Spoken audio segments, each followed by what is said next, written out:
오늘 우리에게 주시는 하나님의 말씀은 사도행전 9장 10절에서 19절까지의 말씀입니다. 제가 가지고 있는 신약성경 202면 사도행전 9장 10절에서 19절까지 말씀 교도가시겠습니다. 제가 먼저 10절을 읽겠습니다.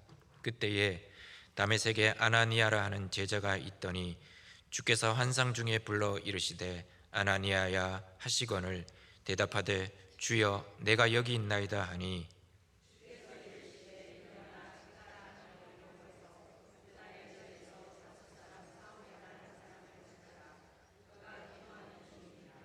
그가 아나니아라 하는 사람이 들어와서 자기에게 안수하여 다시 보게 하는 것을 보았느니라 하시거늘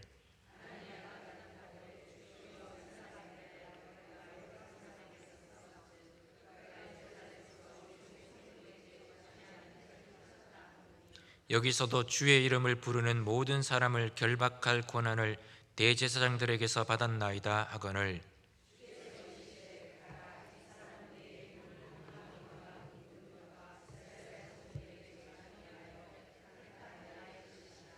그가 내 이름을 위하여 얼마나 고난을 받아야 할 것을 내가 그에게 보이리라 하시니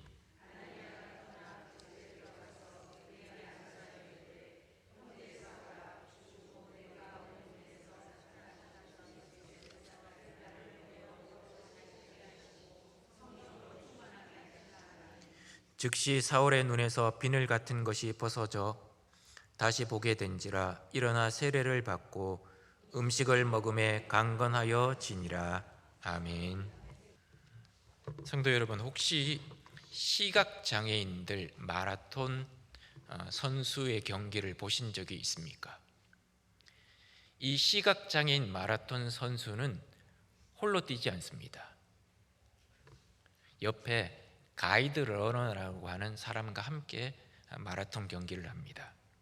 두 사람은 양 사람 쪽이 다 손목에 짧은 끈을 묶어서 서로를 묶어서 뛰어 같이 뜁니다. 그렇게 해서 발걸음을 같이 맞추면서 42.195km인 마라톤 코스를 함께 뜁니다. 시각장애인 선수는 체력과 열정을 가지고 있습니다. 그렇지만 앞을 볼 수 없기 때문에 어느 방향인지 방향을 알 수가 없습니다. 그래서 가이드 러너가 함께 옆에서 발을 맞추어 뛰면서 속도를 조절하게 하고 이 가는 코스의 굴곡이 어떤지 장애물이 있는지 등등을 알려주면서 완주할 수 있게 도와줍니다. 실제로 장애인 올림픽, 패럴림픽에서 보면 시각장애인 마라톤 선수들이 가이드 러너와 완벽한 호흡을 맞추어서 완주하는 장면들을 많이 볼 수가 있습니다. 시각장애인 선수는 달릴 힘이 있습니다. 그리고 여러 가지 열정을 가지고 있고 체력도 됩니다. 기술도 가지고 있습니다. 그렇지만 그 앞길을 알 수 없습니다. 가이드 러너는 방향을 알지만 선수만큼 뛰어난 체력을 가지고 있지는 못합니다. 그렇지만 이 두 사람이 서로 협력을 해서 하나가 되어서 마라톤 경기에 출전을 해서 그 45.195km를 달리다 보면 결승선을 통과하는 그런 일반 선수들이 주지 못하는 감동을 준다고 합니다. 예수님을 핍박했던 사울이 또 마찬가지였습니다. 그는 종교적인 열정이 있었습니다. 그는 누구보다도 율법을 잘 지켰고 하나님의 말씀에 정통한 사람이었습니다. 그렇지만 그는 자신이 가는 방향을 알지 못했습니다. 예수님을 만난 뒤에 그는 눈이 멀어서 길을 알 수가 없게 되었습니다. 그때 하나님은 아나니아라고 하는 가이드 러너를 그에게 붙여주셨습니다. 아나니아가 사울에게 안수했을 때 그의 눈에서 비늘 같은 것이 벗겨지면서 눈이 열리게 되었습니다. 지금까지 경험했던 자신이 알고 있던 세상이 아닌 새로운 세상이 열리게 되었습니다.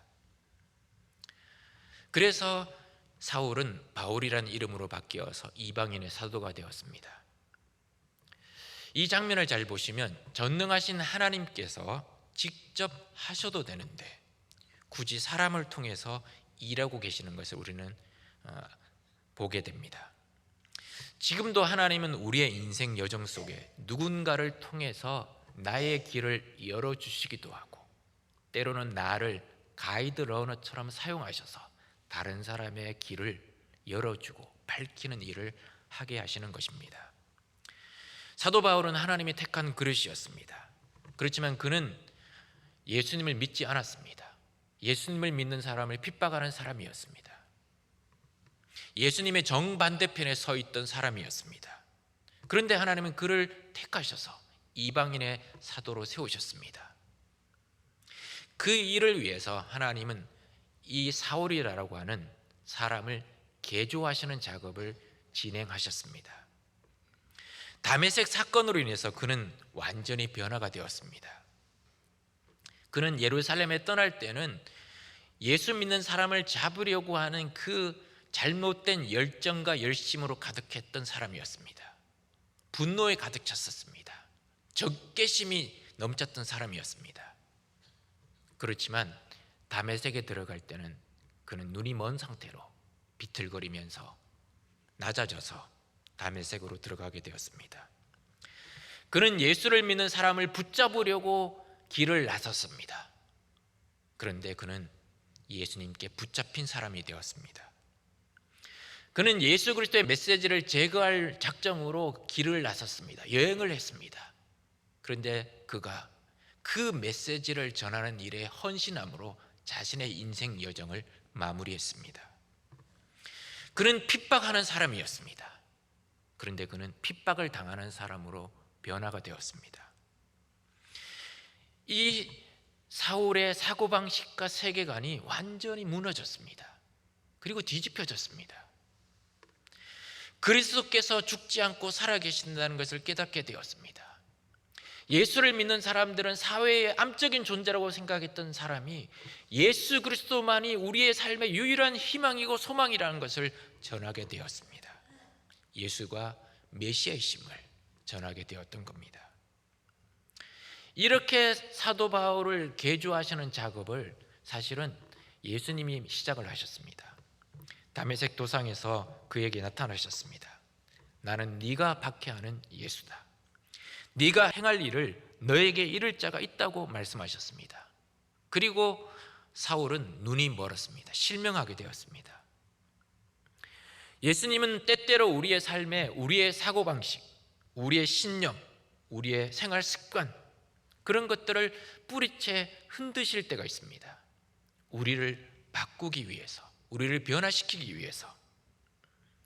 하나님은 때로 우리의 삶을 변화시키기 위해서, 우리를 변화시키기 위해서 우리의 환경, 우리의 직장, 우리의 가정, 학교, 친구, 관계 등을 뿌리채 흔드실 때가 있습니다.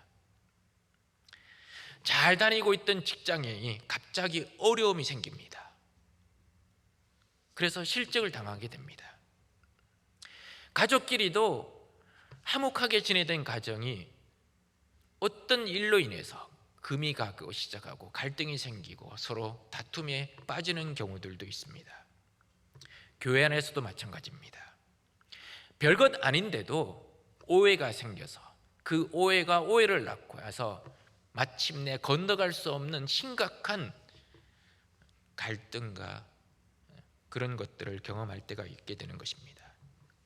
그럴 때 우리는 하나님의 섭리와 뜻을 빨리 파악하는 것이 중요합니다. 그렇지 않으면 이렇게 고백할 수 있습니다. 왜 이러십니까? 왜 나에게만? 그렇게 하면서 허둥지둥하게 됩니다. 예수님은 사울이라는 사람을 개조하실 것을 결심하시고 그것을 실행하셨습니다. 그래서 그의 눈을 멀게 하심으로 그가 지금까지 달려왔던 인생이 헛된 것이라는 것을 깨닫게 되었습니다. 자기 열심으로 여기까지 왔다는 걸 알게 되게 하셨습니다. 자기 열심으로 해결할 수 없는 문제가 있다는 것을 깨닫게 해주셨습니다. 그리고 그 마무리를 예수님은 아나니아에게 넘기셨습니다. 이 장면을 보면 제가 어릴 적에 자주 보았던 그 프로레슬링 경기가 연상이 됩니다. 제가 어릴 적에 프로레슬링 경기를 자주 봤는데 그 경기에 보면 가장 그때 유명했던 선수가 김일이라고 하는 선수가 있었습니다.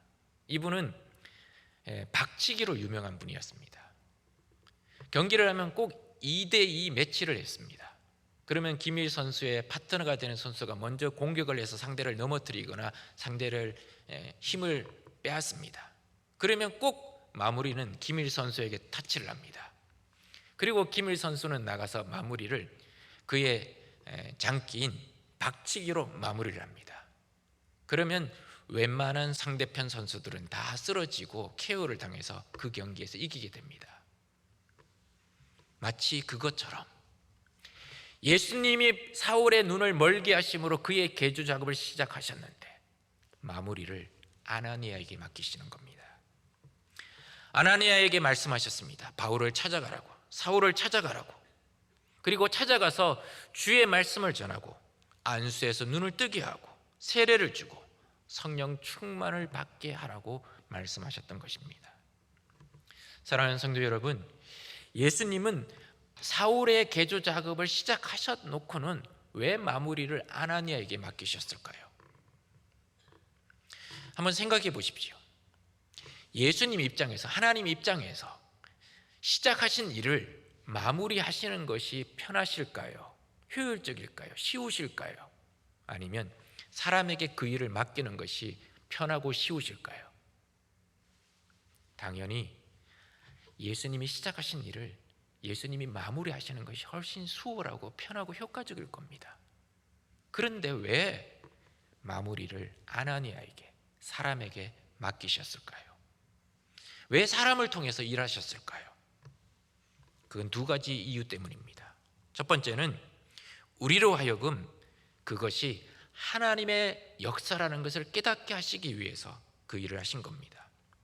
사울은 철저한 유대주의자였습니다.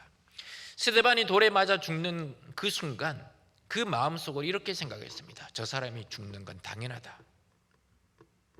스데반이 돌에 맞아 죽는 것은 당연하다. 그렇게 생각했습니다. 그렇게 해서 그는 예수를 믿는 사람을 핍박하고 박해하는 사람이 되었습니다. 이런 사람을, 예수님을 철저히 배격하는 이 사람을 변화시키기 위해서는 기적도 있어야 되고 환상도 있어야 됩니다. 그러나 그것만으로는 되지 않는 것입니다. 기적과 환상을 통해서 충격을 받습니다.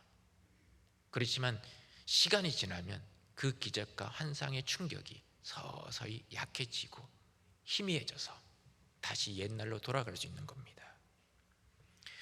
그렇기 때문에 보다 분명한 확인이 필요한 겁니다. 오늘 읽진 않았지만 6절에 예수님이 이 사울에게 이렇게 말씀하셨습니다. 네가 행할 일을 너에게 이를 자가 있다라고 말씀합니다. 그리고 아나니아에게 하나님이 나타나셔서 이렇게 말씀합니다. 17절에 보시면 형제 사울아, 주 곧 내가 오는 길에서 나타나셨던 예수께서 나를 보내어 너로 다시 보게 하시고 성령으로 충만하게 하신다라고 이야기합니다. 우리는 살아가면서 하나님의 뜻을 분별하기가 참 쉽지 않습니다. 그럴 때 쓸 수 있는 방법은 여러 가지가 있지만 그 중에 하나가 뭐냐? 이중 체크, 더블 체크라는 방법이 있습니다. 예수님이 사울에게 말씀하셨습니다. 네가 행할 일을 너에게 알려줄 자가 있다라고 말씀하셨습니다. 예수님이 말씀하실 수도 있는데 예수님이 내가 너에게 할 일을 말해줄 사람이 있다라고 말씀합니다. 그리고 아나니아가 사울에게 와서는 이렇게 이야기합니다. 형제 사울아, 주 곧 네가 오는 길에서 나타나셨던 예수께서 나를 보내어 너로 다시 보게 하시고 성령으로 충만하게 하신다라고 이야기합니다. 사울이 길에서 만났던 예수님을 만났던 사건도 이미 알고 있고 그 예수가 나를 너에게 보내어서 너로 하여금 다시 보게 하고 성령으로 충만하게 하신다라고 이야기하자 사울은 자신의 생각이 완전히 무너지게 되었던 겁니다. 자신이 만났던 분이 예수 그리스도라는 것을 다시 확인하고 확신하게 되었던 겁니다. 그리고 그 예수 그리스도께서 다른 사람을 나에게 보내셔서 나로 하여금 예수 그리스도를 위해서 헌신하게 하게 만들어 가고 계신다는 것을 깨닫게 되었던 겁니다. 또 하나, 아나니아도 깨닫게 되었습니다. 아나니아가 예수님께 이런 말을 합니다. 이 사람이 누군지 너무나 잘 알고 있습니다. 예루살렘에서 우리 형제들, 예수 믿는 우리 성도들을 얼마나 핍박하고 박해했는지 모릅니다. 그런데 그 사람에게 가서 예수님의 말씀을 전하라고요. 그 사람을 고쳐주라고요. 상식적으로 이해가 되지 않는 말씀이었습니다. 그런데 이 사건을 통해서 아나니아도 예수 그리스도의 말씀이 들어가니까 고치지 못할 사람이 없다는 것을 깨닫게 되었던 겁니다. 하나님의 역사가 자신을 통해서 나타나고 있다는 것을 깨닫게 되었던 겁니다. 그게 하나님이 사람을 통해서 일하시는 첫 번째 이유입니다. 두 번째는 하나님은 우리를 하나님의 역사의 동참자, 파트너가 되게 하기 위해서 우리를 통해서 일하십니다. 아나니아라는 사람의 이름의 뜻은 여호와는 은혜로우시도다라는 이름의 뜻을 가지고 있습니다. 이 사람이 누군지에 대해서 성경이 잘 설명하고 있지는 않지만 사도행전 22장 12절에 보면 아나니아에 대해서 이렇게 설명합니다. 율법에 따라 경건한 사람으로 거기 사는 모든 유대인들에게 칭찬을 듣는 아나니아. 어떻게 해서 아나니아가 예수님을 영접하게 되었고 주님의 제자가 되었는지는 알 수는 없습니다.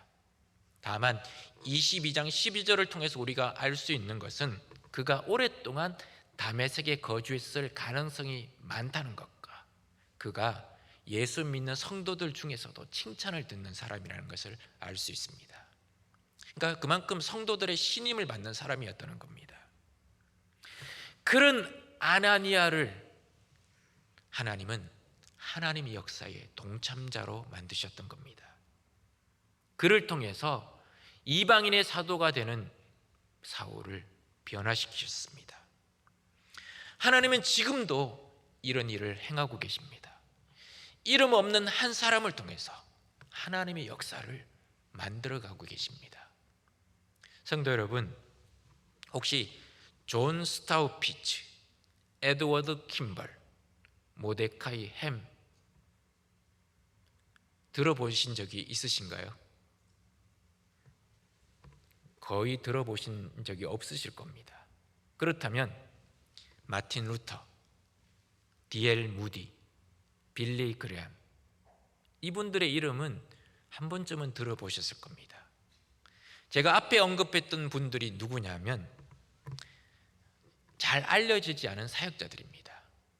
이 존 스타우피츠는 누구냐면 종교개혁자인 마틴 루터가 예수 그리스도께로 나오는데 도움을 준 사람입니다. 그리고 두 번째 언급했던 에드워드 킴벌은 누구냐면 신발 가게 점원이었습니다. 이 D.L. 무디를 말씀으로 인도하는 영적인 멘토가 된 사람이었습니다. 세 번째, 모데카이 햄은 거의 알려지지 않은 설교자입니다. 빌리 그레함 목사님이 자신의 인생을 예수 그리스도께 헌신하겠다고 결단했던 그날 밤 바로 그 집회에서 설교를 했던 분입니다. 모데카이 햄의 설교를 듣고 빌리 그레함 목사님이 헌신하기로 결단했던 겁니다. 내 인생을 예수 그리스도께 드리겠다라고 결정하고 헌신했던 겁니다. 그래서 빌리 그레함을 통해서 수많은 나라와 민족들에게 복음이 전해지게 되었던 겁니다. 하나님은 오늘 이 시간도 그 일을 이루고 계시는 겁니다. 이름 없는 한 사람, 그 한 사람의 순종을 통해서, 헌신을 통해서 하나님의 역사를 이뤄가고 계시고 만들어가고 계시는 겁니다. 그렇다면 하나님은 어떤 사람을 통해서 일하실까요? 첫 번째는 하나님께 토를 달지 않는 사람, 하나님과 토론하지 않는 사람을 통해서 일하십니다. 주님은 아나니아에게 갈 곳과 가야 될 사람, 찾아야 될 사람에 대해서 구체적으로 말씀하셨습니다. 심지어 이 사울이 기도 중에 아나니아가 와서 자신에게 안수하여 다시 보게 되는 것을 보았다라고까지 말씀하셨습니다. 네가 가서 그에게 안수해서 눈이 다시 열리는 것을 이미 알고 있다, 이미 들었다라는 얘기까지 하셨던 겁니다. 그런데 아나니아는 갈 수가 없었습니다. 왜냐하면 그 사울은 교회의 적이었기 때문입니다. 수많은 성도들에게 해를 끼친 인물이었습니다. 위험 인물입니다. 다메섹에 온 것도 예수 믿는 사람들을 잡아가려고 대제사장에게 공문을 받아서 왔다는 걸 이미 알고 있었습니다. 그런 사람에게 가라고, 그런 사람에게 갔다가 만약 그 즉시 발각이 되어서 체포가 되면 어떻게 하라고?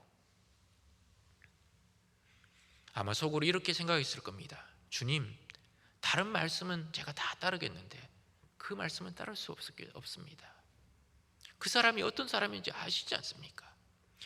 그 사람이 예수 믿는다고요? 그건 불가능한 일입니다.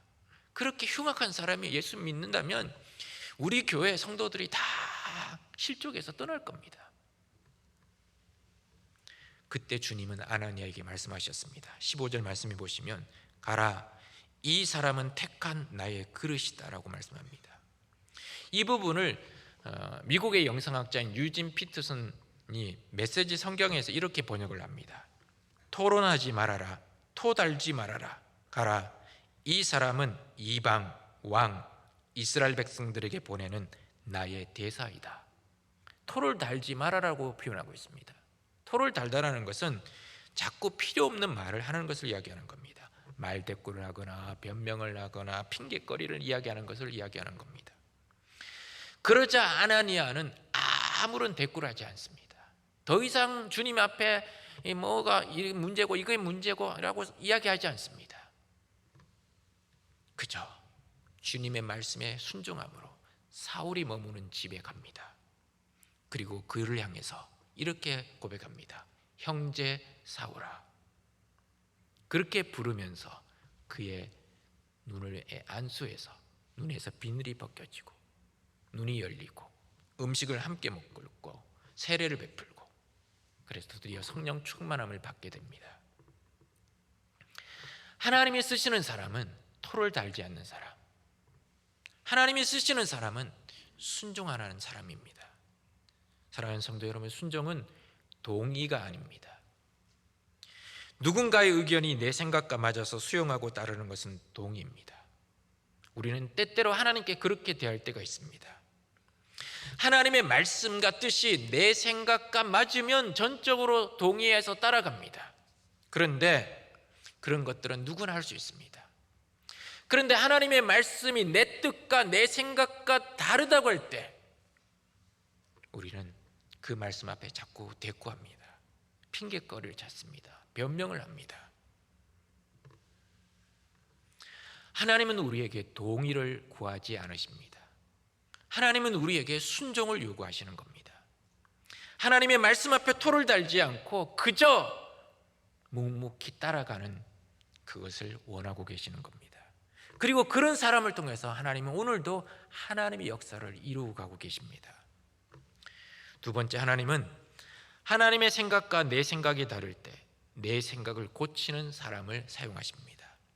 아니 생각했습니다. 저 사람은 안 됩니다. 저런 사람은 교회에 들어올 수 없습니다. 저 사람은 예수 믿을 수도 없습니다. 저 사람은 절대 안 됩니다. 그런데 하나님은 그의 그런 생각을 깨뜨리십니다. 신앙이 성숙하냐의 판단 기준은 비합리적으로 보이는 하나님의 명령에 대한 반응을 보면 알 수 있습니다. 아나니아는 처음에는 하나님의 생각과 달라서 하나님 그건 아닙니다라고 변명하고 거부했습니다. 그렇지만 결국 자신의 생각을 고쳐서 하나님 말씀을 따라서 길을 나섰습니다. 그리고 사울을 향해서 이렇게 이야기합니다. 형제 사울아. 이 말은 너는 우리 식구다, 우리 공동체 식구다라고 받아들이는 말입니다. 그리고 아나니아를 통해서 하나님은 바울의 눈에서 비늘 같은 것이 벗겨지게 하시고 세상을 보는 새로운 눈을 열어주셨습니다. 그리고 성령의 충만함을 입혀주셨습니다. 우리는 어떻습니까? 하나님의 말씀과 내 뜻과 생각이 다를 때 어떻게 반응하십니까? 하나님이 제 입장이 안 드셔서 그렇게 말씀하시는 거 아닙니까? 하나님이 제 마음을 이해하신다면 그런 얘기 하실 수 없습니다 하면서 자신의 생각, 자신의 감정을 꺾으려고 안 하고 있는 건 아닙니까? 오히려 하나님을 꺾으려고 하고 있지는 않습니까? 그거는 순종이 아닙니다. 그리고 그런 사람을 통해서는 하나님의 역사가 나타나지 않습니다. 어느 날 한 청년이 프란시스 수도회에 수도사로 가입을 하고 싶어서 그 프란시스 형제를 찾아왔습니다. 형제의 위원들이 그 청년을 면접을 했습니다. 그리고 이 청년은 자신이 정말 신앙적으로 거듭났고 예수님을 정말 따라가고 싶은 그런 순종의 사람이다라는 것을 잘 설명을 했습니다. 그 면접을 같이 참여했던 면접위원들이 그 청년의 이야기를 듣고는 다들 수긍을 했습니다. 그런데 마지막으로 프란시스가 그 청년에게 한 가지 과제를 주었습니다. 이복의 젊은이, 저기 부엌에 가면 배추 한 포기가 있는데 그 배추 한 포기를 수도원 텃밭에다가 거꾸로 심어 보게, 그렇게 이야기한 겁니다. 프란시스가 이런 엉뚱한 과제를 준 이유는 명확합니다. 그 청년이 자신의 상식에 맞지도 않고 자신의 생각에 합하지도 않는 요구라고 할지라도 영적인 스승의 지시에 순종할 수 있는가를 보기 위함이었던 겁니다. 그 수도원에 들으려고 하면 그런 비합리적인 지시에도 순종할 수 있는 순종이 있어야 수도원에 들어올 수 있다고 생각했던 것입니다. 어느 추운 겨울 한 선교사 후보생이 선교사 파송을 받기 위해서 추천장이 필요했습니다.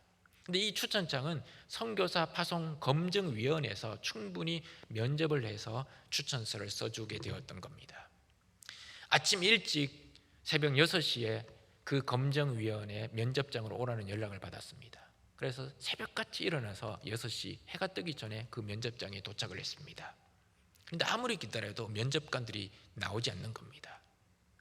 시간이 지나서 면접을 옆에서 도와주는 도우미가 와서 면접관들이 좀 늦으신다고 조금만 더 기다려달라고, 그렇게 해서 기다렸습니다. 그렇게 기다리던 시간이 오후 저녁 8시가 되어서야 면접이 시작되었습니다. 새벽같이 왔는데 밤중이 되어서야 면접이 시작이 되었습니다. 그런데 그 면접을 하는 동안 주어진 면접 질문들은 너무나 어처구니 없는 것들이었습니다. 자네는 글을 읽고 쓸 줄 아는가? 2 더하기 2가 몇이라고 생각하는가? 이런 좀 황당한 질문들이었습니다. 성경과는 전혀 관련이 없는 질문들만이 계속 면접관들로부터 질문을 던져지게 되었던 겁니다. 그렇지만 이 선교사 후보생은 그저 묵묵히 겸손하게 그 질문들에 답을 했다고 합니다. 면접을 마치고 면접관 중에 면접위원장이 이 선교사 후보생에게 이렇게 이야기했습니다. 당신은 합격했습니다. 내일 아침 위원회 사무실로 오면 추천장을 발급해 드리겠습니다 라고 했던 겁니다. 그 다음날 그 위원회 사무실에 가서 추천장을 받았을 때 그 추천장에는 이렇게 기록이 되어 있습니다. 이 사람은 자기를 부인할 줄 압니다. 추위에도 푸대접에도 어떤 멸시에도 참아낼 수 있는 겸손한 일꾼입니다. 이런 사람이라면 선교사로서 충분히 선교지를, 선교사역을 감당할 수 있을 것입니다 라는 글귀가 적혀 있었습니다. 이해할 수 있는 것을 순종하는 것은 누구나 할 수 있습니다. 진정한 순종은 이해할 수 없는 것까지 따르는 것이 진정한 순종입니다. 하나님은 하나님께 항복한 자를 쓰십니다. 하나님께 두 손 들고 나오는 사람을 하나님은 사용하셔서 하나님의 일을 이루어 가십니다. 예수님의 삶을 지배했던 가장 중요한 가치관은 아버지 하나님의 뜻에 절대적으로 순종하는 것이었습니다. 죽음이 임박했던 그 순간 겟세마네 동산에서 예수님이 기도하셨습니다. 아버지여, 할 수만 있다면 이 잔을 내게서 옮기시옵소서. 자신에게 닥칠 일이 어떤 일이라는 건 너무나 잘 알고 계셨기 때문에, 그 고통과 멸시와 수치심이 너무나 크다는 걸 알고 계셨기 때문에 예수님은 하나님께 그렇게 기도했습니다. 그렇지만 그렇게 기도하고 예수님은 또다시 이렇게 기도합니다. 그러나 나의 원대로 마옵시고 아버지의 뜻대로 되기를 원하나이다. 여러분, 예수님이니까 당연히 그렇게 하는 것이지, 예수님이니까 당연히 그런 얘기하는 거지, 아닙니다. 예수님도 인간이셨습니다. 십자가의 그 고통이 얼마나 고통스럽고 아프고 힘든 걸 너무나 잘 알고 계셨기 때문에 그 밤에 기도할 때 땀방울이 핏방울이 될 만큼 아주 극심한 스트레스를 경험하면서 하나님 앞에 자신이 기도하셨던 겁니다. 할 수만 있다면 이 잔을 내게서 지나가게 하옵소서. 그러나 나의 원대로 하지 마시고 아버지의 뜻대로 되기를 원하나이다. 만약 그 장면을 우리가 다시 영화로 볼 수 있다면 그 장면이 그냥 제가 이렇게 이야기하는 장면이 아닐 겁니다. 이빨을 콱 깨물면서 그러나 나의 원대로 마시고 아버지의 뜻대로, 떨리는 입술로 그렇게 기도하셨을 겁니다. 순종은 때로 손해가 되는 것처럼 보입니다. 순종은 때로 우둔하게 보일 수 있습니다. 순종은 비합리적인 것처럼 보일 수가 있습니다. 그러나 순종은 결코 손해가 아닙니다. 순종은 하나님이 주시는 복을 가져다 주는 복의 통로입니다.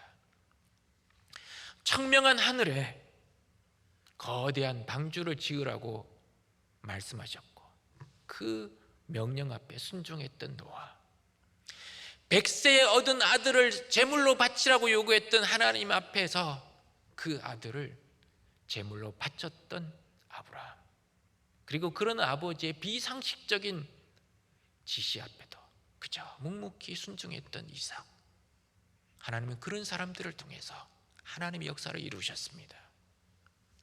사랑하는 성도 여러분, 순종의 크기가 믿음의 크기입니다. 순종은 동의가 아닙니다. 순종은 내 의지와 이해에 따라 반한다고 할지라도 기꺼이 따라가는 것, 그것이 순종입니다. 로마서 6장 16절은 우리에게 이렇게 이야기합니다. 너희 자신을 종으로 들여 누구에게 순종하든지 그 순종함을 받는 자의 종이 되는 줄을 너희가 알지 못하느냐?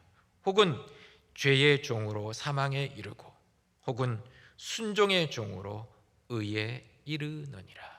기도하겠습니다. 하늘에 계신 우리 아버지여, 이름이 거룩히 여김을 받으시오며 나라에 임하옵시며 뜻이 하늘에서 이루어진 것 같이 땅에서도 이루어지이다. 오늘날 우리에게 일용할 양식을 주옵시고 우리가 우리에게 죄 지은 자를 사하여 준 것 같이 우리 죄를 사하여 주옵시고 우리를 시험에 들게 하지 마옵시고 다만 악에서 구하옵소서. 대개 나라와 권세와 영광이 아버지께 영원히 있사옵나이다. 아멘.